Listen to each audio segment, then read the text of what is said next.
Bienvenue à l'enquête RECALL-MORER.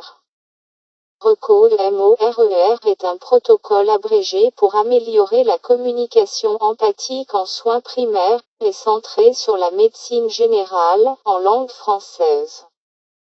L'abord empathique du médecin vis-à-vis du patient a fait ses preuves par rapport aux bénéfices que peuvent lui être apportés, notamment dans le cadre de la pratique des soins primaires.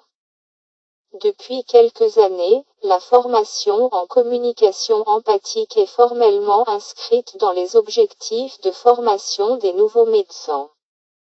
Des recherches récentes montrent que la communication empathique pourrait être améliorée, suite à une intervention spécialisée, et qu'elle pourrait, ainsi, être en partie acquise par des formations spécialisées dans le milieu médical, qui, contrairement aux pays anglophones, ne sont actuellement qu'en ébauche de construction en ce qui concerne la France. Le protocole RECALL-MORER a été élaboré afin de proposer les items les plus importants issus de multiples protocoles anglophones déjà validés et pertinents à la médecine générale. L'acronyme RECO, comme recommandation, EMO, comme émotion, RER, comme réseau express régional, est facile à mémoriser.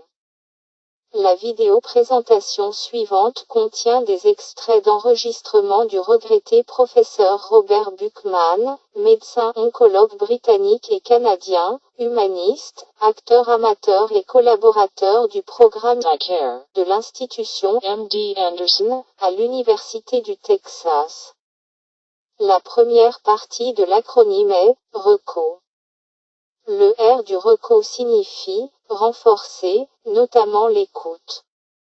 Il est recommandé de renforcer l'écoute, surtout par une écoute initiale ininterrompue pendant 2 minutes. Ainsi, la technique facilitatrice du dialogue médecin-patient la plus recommandée et pourtant assez négligée, reste le silence du médecin.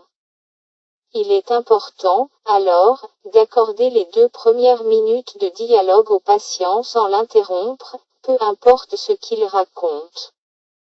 Toute éventuelle interruption devrait se précéder d'une formule de politesse, par exemple, « Pardonnez-moi de vous interrompre, mais j'ai besoin d'une précision » ou de vous préciser, etc.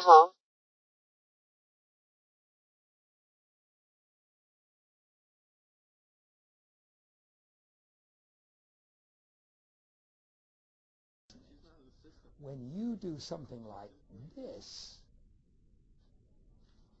inadvertently, you might be creating an impression which is actually the equivalent. Stop what you're doing, whatever you're doing, stop it, and greet the patient. Perhaps the most important tip of all is that first impression. Hello, Mrs. Simpson. Good Come in, afternoon. make yourself comfortable. My nurse, Dorothy. I want to know what my chances of getting it are. It's just too stressful a time. I know you probably hear that from all your patients. It's a bad time. Wife's starting to drink again, and it's causing all kinds of havoc with the kids and everything. Oh, excuse me a second. I'll get rid of this quickly if I can. Hello. Yes, I'm with a patient right now. I can't talk. I understand. I will call back in between patients. Okay. No, I'm going to call back. Okay. It may be some time, but that's fine. I'll do that. Thanks very much. Thanks, bye. I'm sorry, Mr.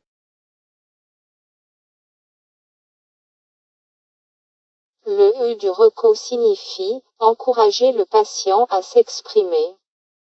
Il est facile d'instaurer un encouragement passif par des expressions vocales neutres telles que ou par des secousses de la tête, etc. En plus, on peut instaurer un encouragement actif par répétition. douleur atroce, dites-vous, ou bien par des demandes spécifiques. Dites-moi un peu plus sur ce sujet, ou par des affirmations d'écoute. D'accord, etc. Subconsciously, We all facilitate communication between us and the patient by nodding or smiling, or saying or yes, or I see, tell me more about that, for example. Those are all simple phrases, simple gestures, which are extremely important in facilitation. Let's have a quick look at a few examples. Really, really tired and no energy. Anything else other than the tiredness and loss of energy?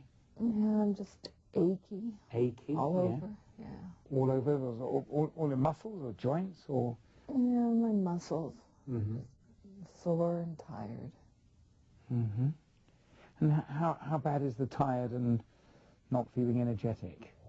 Now, I have a specific goal here. Okay. What I want is a test. Now, I Okay. want this test because my sister has breast cancer, and I've thought long and hard about this. Okay. And maybe it all has to do with turning 40, I don't know, but I want to know what my chances of getting it are. Things are really not good. Tell me about that. Well,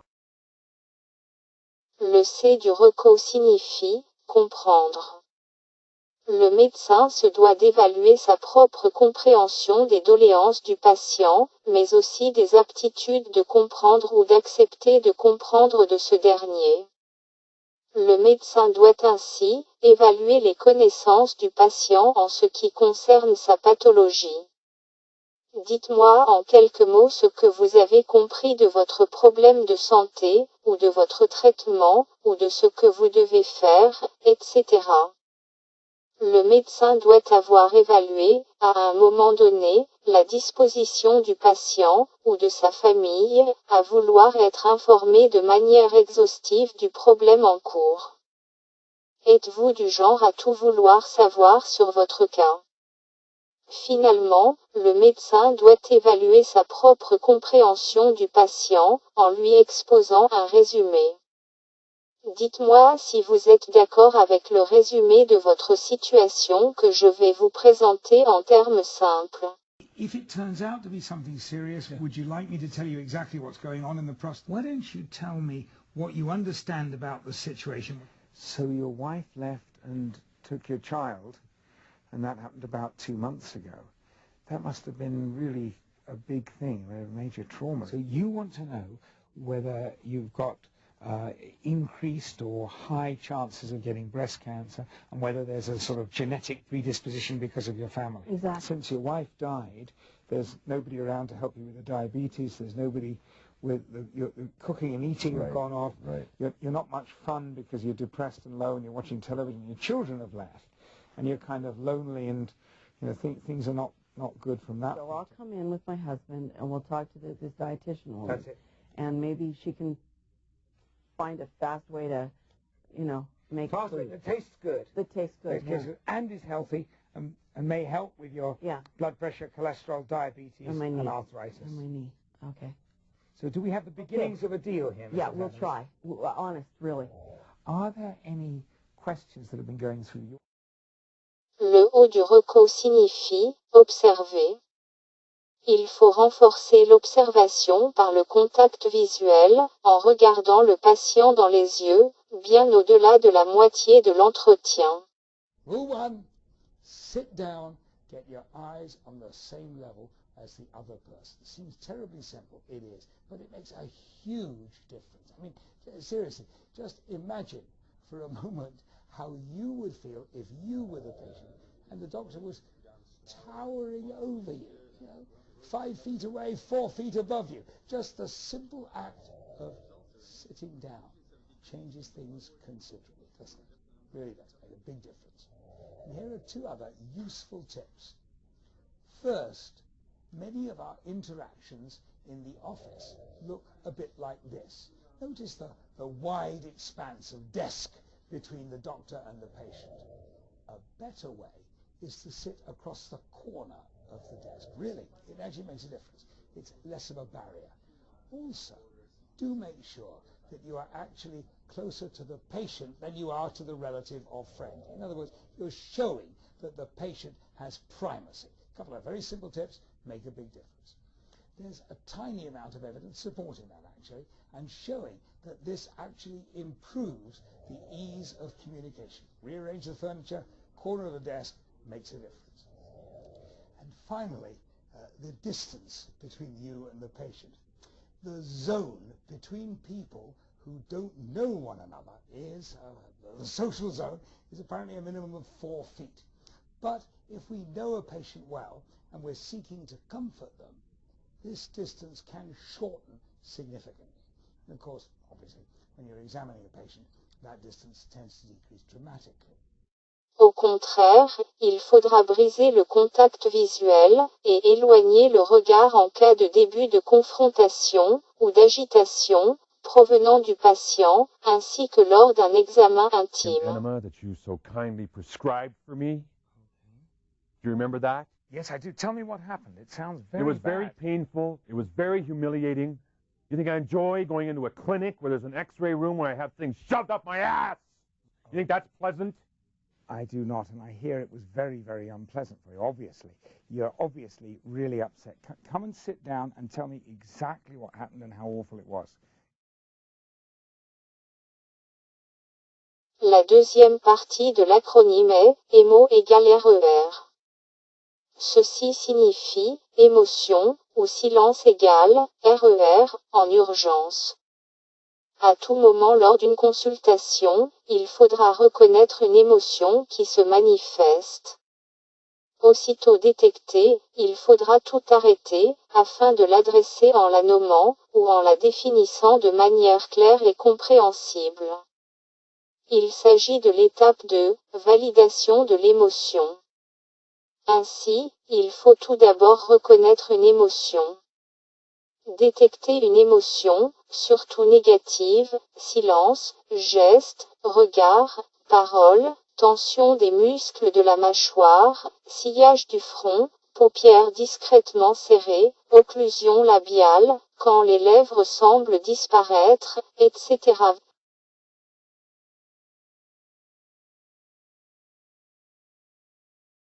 Valoriser en nommant l'émotion en question, tristesse, angoisse, colère, etc.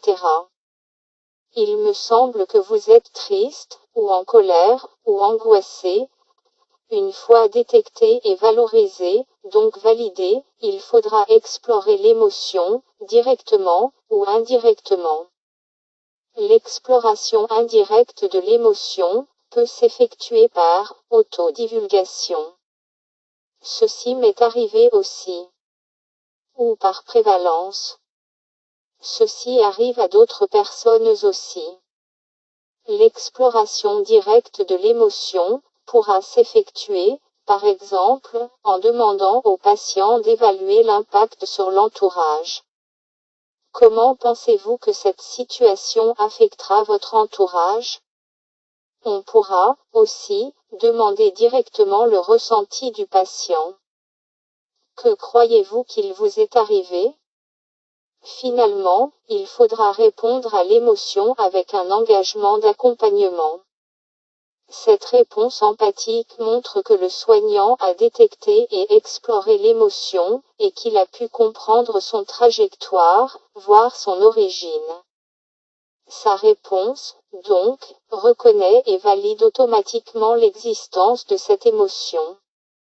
La réponse empathique est, sans doute, peut-être la technique la plus importante dans l'ensemble de l'entretien clinique. Une tonalité de voix basse, et un débit de parole lent, sur un fond d'une expression faciale adaptée à l'information, et ne s'écartant pas trop de la neutralité, sont à privilégier, sans négliger un choix de vocabulaire pondéré et clair.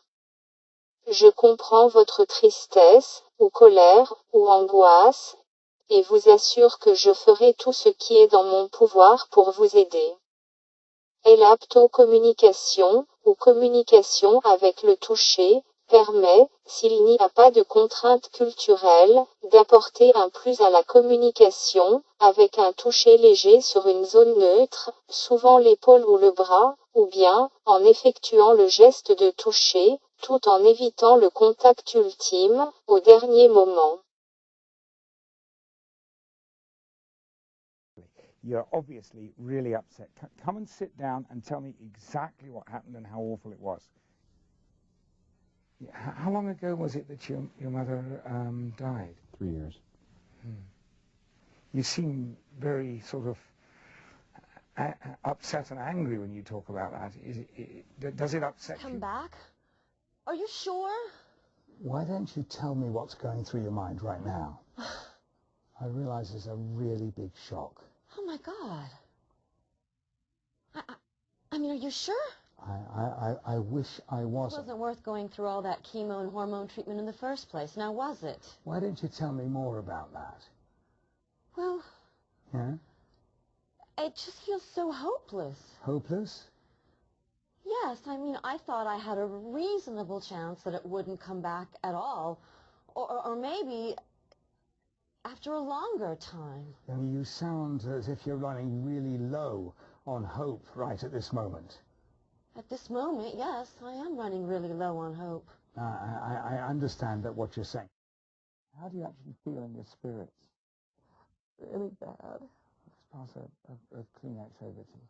Thank you. Tell me about really bad. Tell me what that's like. Well, nothing seems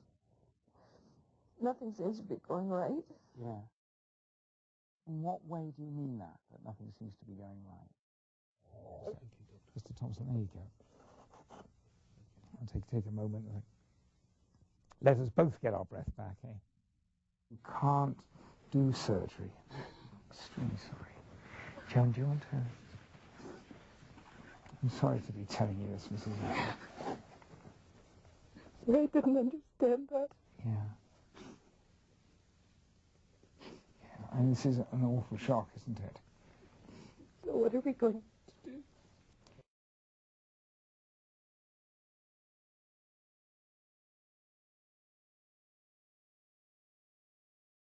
RECO, MORER est un protocole abrégé pour améliorer la communication empathique en soins primaires et centré sur la médecine générale, en langue française.